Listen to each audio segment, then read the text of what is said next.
भाई एक काम करें, पहले आप जाकर जुमाना वाले मामले को हल करें, और भाई आप तो फौरन जाकर इस बच्चे वाले मामले को हल करें, और फिर आयशा को मनाकर उससे शादी कर लें।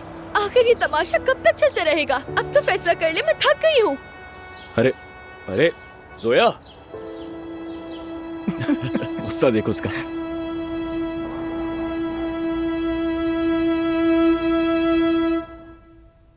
कल रात जब दादी जान की तबीयत बिगड़ी तो हम सब हॉस्पिटल भागे, यानी सारी रात उन्हीं के पास रहे, और इसलिए मैं वकील से बात नहीं कर सका जैंक।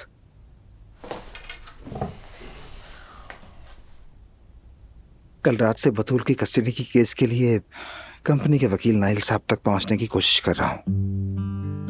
नहीं, वो कॉल बैक भी नहीं कर रहे। यकीनन बाबा ने उन्हें कह दिया होगा कि अगर वो फोन करे तो कॉल बैक मत करना, मदद मत करना, जैसे चाहे वो खुद देख ले। खैर छोड़ो भाई, अब मैं क्या ही कर सकता हूँ। वैसे भी मैंने एक बहुत अच्छा वकील ढूंढ लिया है, आज उसी से मिलूंगा।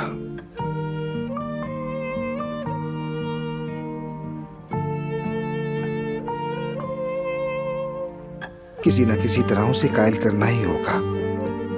इंशाअल्लाह इंसाफ पसंद होगा और मेरी हालत समझेगा, वरना मुश्किल हो जाएगा।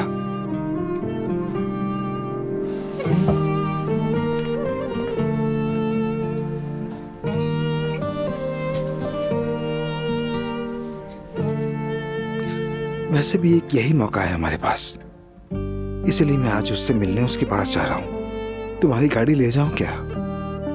वो क्या है ना कि मुझे बसों में जाना ठीक नहीं लग रहा। बहुत शुक्रिया भाई, फिर मिलते हैं। ओके, खुदा हाफिज।